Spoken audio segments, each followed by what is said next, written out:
Bonjour à tous, donc on va vous présenter ce véhicule. Donc ça c'est un Miami, Miami de chez Barocline, monté sur châssis Iveco Eurocargo 7 tonnes 5, 210 chevaux, boîte automatique.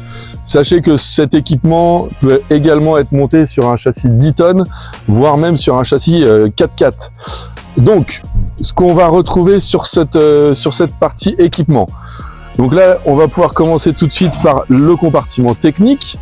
Donc le compartiment technique, on va retrouver sur celui-ci une pompe HP Pratisoli, 93 litres, 210 bars. Donc avec tout l'ensemble de vannes habituelles, régulateur de pression, etc.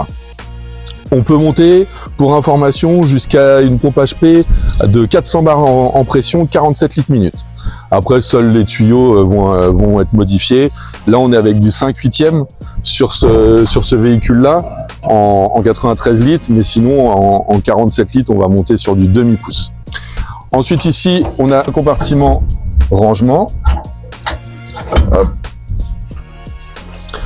Donc rangement technique, les buses qui sont fournies d'origine, la sangle de la télécommande avec son anti-perte radio. Donc une télécommande sur laquelle vous retrouverez toutes les fonctions. Toutes les fonctions qu'on a sur la télécommande, c'est également des fonctions qu'on retrouve au pupitre de contrôle à l'arrière du véhicule. Nous avons sur ce véhicule-là, donc cet équipement Miami, toujours la même configuration de citerne, à savoir 3000 litres en boue et 1200 litres en eau. Ce qui nous permet de pouvoir faire une fosse toute eau et également d'avoir quand même une capacité confortable de nettoyage avec l'eau propre. L'enrouleur haute pression est là, monté avec en option éventuellement un guide tuyau automatique. Donc là sur celui-ci on est monté d'origine en 80 mètres de 5/8e pardon, et on peut aller jusqu'à une capacité maximum de 120 mètres. On a un enrouleur haute pression additionnel, donc pareil en option avec du demi-pouce, qui sera monté là avec 50 mètres de demi-pouce et une capacité maximale de 90 mètres de demi-pouce. Sur l'arrière, on retrouve notre tuyau d'aspiration, donc qui est connecté à la citerne, une capacité de 25 mètres de tuyau en DN63 et donc la vanne d'aspiration avec commande à distance via la télécommande pour l'ouverture-fermeture. On a deux sorties pour le tuyau, donc soit côté droite, en fonction de là où vous allez faire votre chantier, soit sur la partie droite, soit sur la partie gauche. On a des enrouleurs et des petits tambours qui nous permettent de bien faire sortir le tuyau et qui frotte le moins possible. Le 7 tonnes 5 tel qu'il est configuré là, alors je vais dire plutôt le Miami parce que vous l'aurez compris, il peut être soit en 7 tonnes 5 soit en 10 tonnes. Là, il est dans sa configuration avec fond ouvrant. Il existe également une configuration avec fond fixe et trou d'homme en diamètre 500. Donc quand il est dans cette configuration-là avec le fond ouvrant hydraulique, on va avoir 4 verrouillages hydrauliques, donc ce qu'on a appelé des sauterelles, 4 sauterelles hydrauliques qui viennent fermer le fond, bien le plaquer contre le joint, et donc des vérins en partie haute qui vont nous permettre l'ouverture à 100% de la citerne.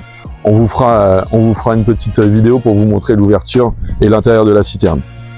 On retrouve en partie arrière, comme sur tout véhicule d'assainissement, donc la vanne d'aspiration, la vanne de vidange et une vanne de décantation un petit peu plus haut là-bas. Tant qu'on est là, vous voyez ici la vanne de remplissage gros débit qui va nous permettre de s'alimenter sur une borne à incendie. Sur la partie gauche ici, on retrouve l'extincteur, obligatoire sur tous les poids lourds, le tuyau de remplissage basse pression, avec 50 mètres de DN19 monté dessus, et on voit qu'on a largement la capacité d'en rajouter si jamais vous avez besoin d'en mettre davantage. Ici, le phare de travail. Alors, je ne vous l'ai pas précisé de l'autre côté, mais on voit qu'on a également des éclaireurs de zone de part et d'autre du véhicule, et tout ça, bien sûr, on peut l'activer en cabine. Quand il fait nuit, on peut tout alimenter pour avoir vraiment un camion bien sécurisé et voir correctement ce qu'on fait autour du camion. Un bac à cailloux qu'on peut retirer pour faciliter le déversement dans la poubelle. Ici, des grands rangements. Alors là, vous voyez, on a des rangements pour mettre des grandes longueurs de tuyaux. Alors là, vous avez vraiment une grosse capacité entre le tuyau qui est à l'arrière de pompage sur l'enrouleur plus l'ensemble des tuyaux que vous pouvez rajouter ici. Il y a vraiment de quoi mettre de la longueur de tuyau. Ici, on retrouve un coffre. Hop là. Encore un coffre de rangement avec des étagères, canne d'aspiration, manchette de remplissage, clé tricoise. Enfin voilà, le véhicule est quand même déjà bien équipé de base. En partie haute, on voit, je ne sais pas si vous arrivez à le voir d'ici, on voit l'AK5 à relevage électrique. Donc ça pareil, hein, en cabine, avant de sortir, on peut déployer son AK5 et mettre en route ses gyrophares, bien entendu pour sécuriser sa zone de travail. Ensuite, on retrouve le compartiment technique de la pompe à vide. Donc d'origine, sur ce Miami 7 tonnes 5, la pompe à vide, c'est une pompe à palette, 660 m3. Sachez qu'en option, il est également possible d'avoir une pompe à lobe, 740 m3.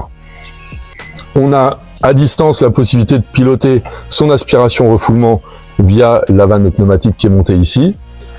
Et là, on retrouve toutes nos sécurités classiques, hein, sécurité à boule, filtre à tannique métallique et l'entraînement par moteur hydraulique. On a également en asservissement avec le compresseur, une vanne d'isolement, une vanne casse-vide. Donc sur la télécommande, on va retrouver toutes les fonctions qu'on a au pupitre de contrôle. Donc on va même retrouver les infos telles que pression HP instantanée, le niveau d'eau de notre citerne d'eau, notre pression, dépression, pompe à vide, savoir quel enrouleur est sélectionné, savoir si on est en aspiration, en refoulement. Bref, l'ensemble des informations sont retrouvées sur ici l'écran, plus tous les boutons qui nous permettent de contrôler l'ensemble de l'équipement. Là, ce qu'on va faire, c'est que je vais vous montrer l'intérieur de la citerne. Je vais commencer par ouvrir les sauterelles et ensuite ouvrir la porte. Alors, avant d'ouvrir la porte, je vérifie que mes 4 sauterelles soient bien déverrouillées. Maintenant que mes 4 sauterelles sont bien déverrouillées, je vais pouvoir ouvrir ma porte.